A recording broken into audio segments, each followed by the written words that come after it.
hindi ko alam kung kinakain to. Trying viral TikTok snacks! Let's go! Dumating na sila!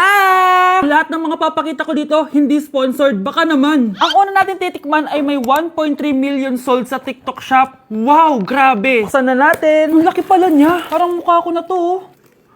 Wow! Wow, amoy damo.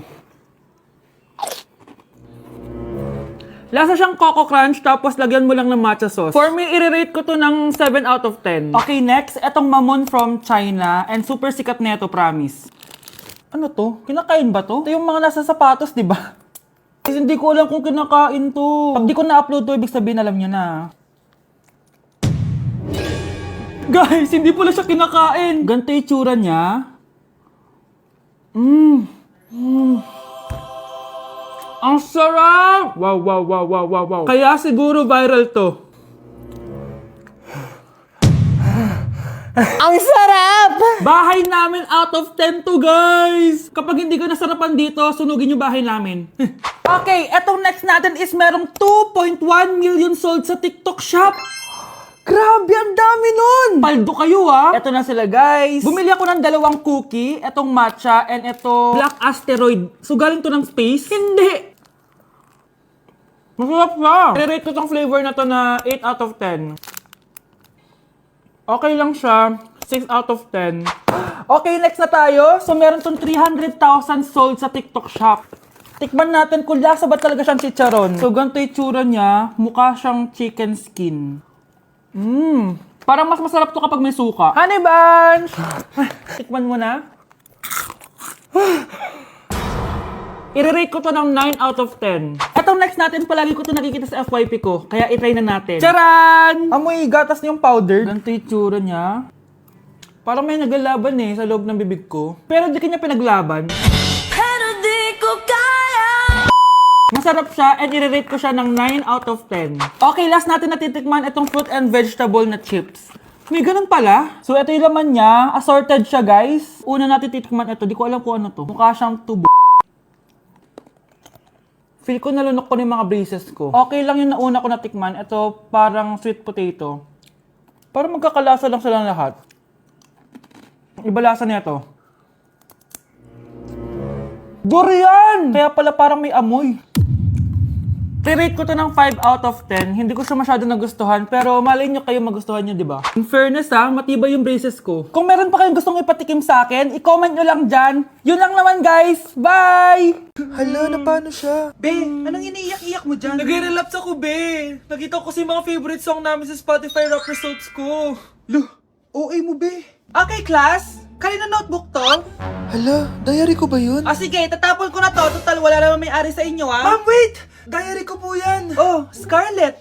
Pwede mo bang basahin sa buong klase kung anong laman ng diary mo? Babasahin? Ma'am, nakakahiya! Go, Bes! O, ganito, Scarlett. Pag binasa mo yan, may plus points ka sa akin. Sige na nga, para sa plus points. Dear Diary, niligawan ako ng crush ko. Para ako nasa movie at kami yung bida. Siri, play Snow on the Beach. Yee! Ang harap ta! Kaya pala may Taylor Swift ka sa Spotify rap mo, ha? Ano ba? Ito na nga, next na. Dear Diary, nagselo siya sa boy best friend ko.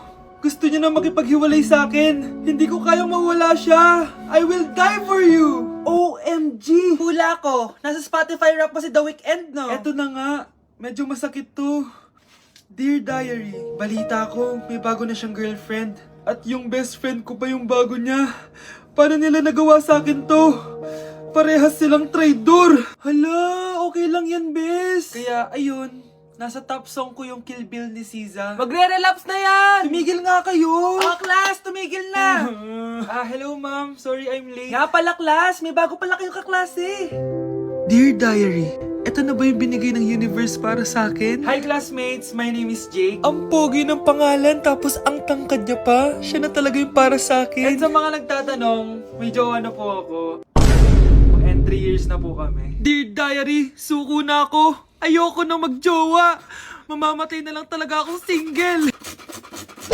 Anak, kumakalat na pala yung mga zombie! Talaga, Nay? Oo, anak! Mag-ingat ka! Opo, Nay! Tatawagan ko pa yung boyfriend ko! naging zombie ka, babe! Ayoko na mabuhay! Kagatin mo na lang ako, babe! Dito! Sino ka? Walang hiya ka, babe! Sabi mo ako lang kakainin mo! Mare, ano nangyayari sa'yo? Alam kong marami akong utang pero huwag mo akong kakagatin! A few moments later. Nay, ano gagawin natin? Di ba yung mga zombie kapag kinagat tayo, magiging zombie din tayo? Opo, Nay! Paano kung tayo kumagat sa mga zombie? Magiging tao din sila! Talino mo talaga, Nay! Kagatin natin sila, anak! Sige po, Nay!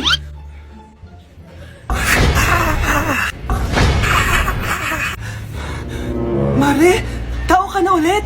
Pinagsasabi mo, bayaran mo utang mo sa akin! Babe, walang hiya ka! Maloloko! Ha? Bakit, babe? Huwag ka na magsalita! Break na tayo! Kinulong po ni nanay si Scarlett sa bodega. Ha? Anak? Anak?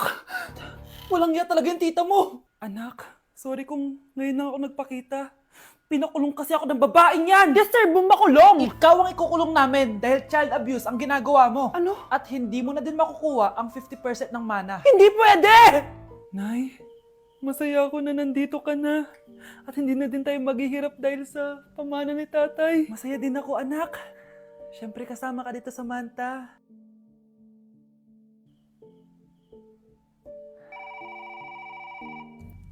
Ano ba? Bakit tawag ka ng tawag, ha? Oo, wala silang kaalam-alam. Sige na, baka mahuli pa tayo. Sa wakas, sa atin na ang mana. Maghahati tayo dito. Palayasin mo na yung mga batang yun, ha? Ako bahala. Ang galing talaga natin magpanggap, babe. Mga anak, aalis na tayo dito sa bahay. Lilipat tayo sa mas malaking bahay. O eto, mga gamit nyo, inimpake ko na. Talaga, nice. Scarlett, huwag kang maniwala dyan. Nagpapanggap lang yung nanay mo. Samantha, ano yung mga pinagsasabi mo? Magjowa sila ni attorney. Sinet up nila tayo. Ganyan ba ang ugali mo, Samantha? Kaparehas ng nanay mong sinungaling? Samantha, ano ba? Kung ayaw mo sumama, edi wag. Sige! Kung totoong anak mo talaga si Scarlett, saan at kailan mo siya ipinanganak? Ang dali naman yan. Edi sa Manila. Pinanganak ako sa ibang bansa.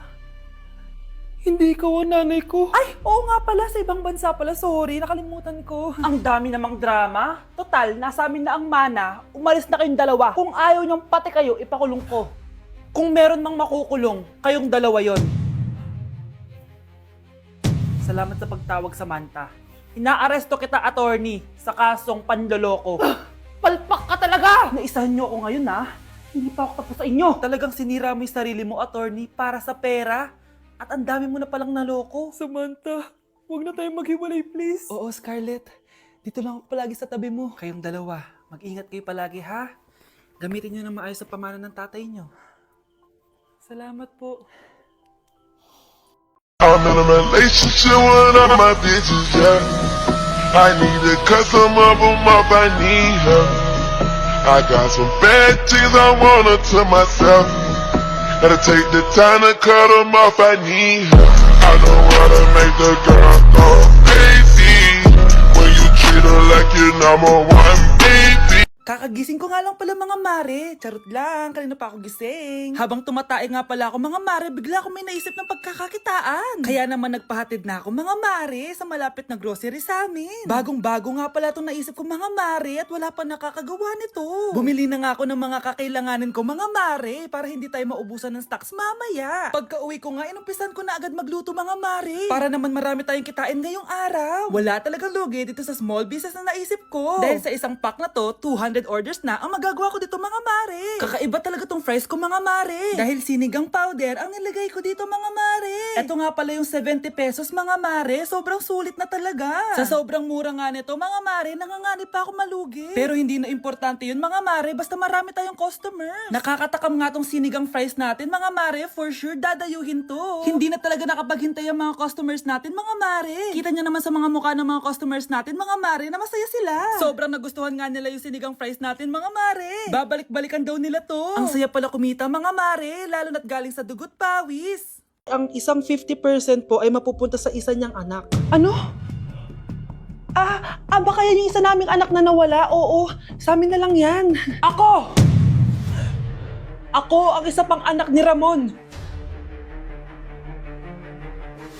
Oh, akala ko ba nawawala yung isang anak ni Ramon? Attorney naman, huwag ka maniwala dyan. May sakit kasi sa utak yan. Wala akong sakit, attorney. Maniwala ka, please. Kailangan ko pa ng sapat na ebidensya para maniwala ako sa'yo. Sige na, babalik na lang ako. Ito na ba yung bagong bahay ng anak ko? Ikaw babae ka? Sinubukan mo pang agawin sa amin ng kayamanan ng tatay mo? Ang sama nyo, tita! Gusto nyo kunin lahat! Well, hindi naman maniniwala sa'yo si attorney dahil wala kang ebidensya. Tao po, attorney po ito. Nandiyan si attorney. Halika dito. Ayan, ikukulong muna kita dito sa bodega hanggat hindi ko pa nakukuha mga kayamanan. Yes, attorney. Hawak ko na ang 100% ng kayamanan ni Ramon. Nandito na ang titulo, papeles at cheque ng mga kayamanan niya. Ay! Salamat, attorney, ha? Scarlett, hindi ko na alam kung ano nangyayari sa nanay ko. Pero huwag ka mag-alala. Ako bahala sa'yo. Kailangan na matigil tong pinagagawa ni nanay. Tao po. Sino ka? Ako po yung nanay ni Scarlett, yung anak din ni Ramon. Totoo ba to? Pinagsasabi mong babae ka? Kami lang ang pamilya ni Ramon.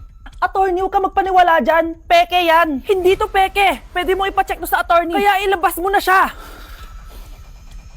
Kinulong po ni nanay si Scarlett sa bodega. Ha? Anak?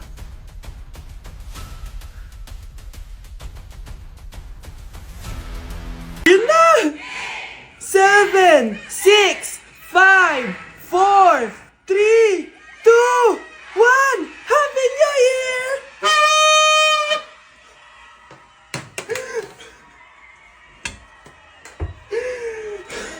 Pero na naman, ha? Ikaw, Miguel, ayaw na kita lumalabas ng bahay. Naiintindihan? Ano? At pwede ba? Huwag ka nasasama dun sa kaibigan mo hampas lupa na yon. Dahil ayaw ko ng ganong klaseng tao ang magiging kaibigan mo. Ma! Para sumasobra ka na ata! Sobra na ako nasasakal sa'yo! Tsaka tumatanda na ako! Anak pa din kita! At nanay mo ko. Kaya sundin mo ang gusto ko. Pero Nay, gusto ko si Scarlett. Parehas kami ng nanay ni Michael. So ibig sabihin nun, magkapatid kami? Sinong kapatid mo, anak? Wala po, Tay. Bakit po? Anak, wala na ako sa trabaho. Tay, pero wag ka mag-alala, anak. Iisip ako ng paraan. Hindi tayo maghihirap. Magtutulungan tayo dito, Tay, ha? Kaya natin to. Salamat, anak. Susan, sure ka ba dito? Last money ko na kasi to eh. Magtiwala ka lang, Ramon. Para sa anak mo. O, ito na mga pinagawa mo, ha? Magbenta na tayo. Tara na. Sige, tara. Scarlett, ayaw sa'yo ng nanay ko. Ayaw niya akong magpagkaibigan sa'yo. Pero hindi niya ako mapipigilan. Michael, may kailangan din akong sabihin sa'yo. Yung nanay mo, tsaka yung nanay ko. Kailan ka pa natutong hindi sumunod sa akin, Michael, ha? Ma, dahil ba sa babaeng to? Please, tama na! Ayaw mo talaga makinig sa akin? Pwes, ipapadala na kita sa US at doon ka na mag-aaral. Michael!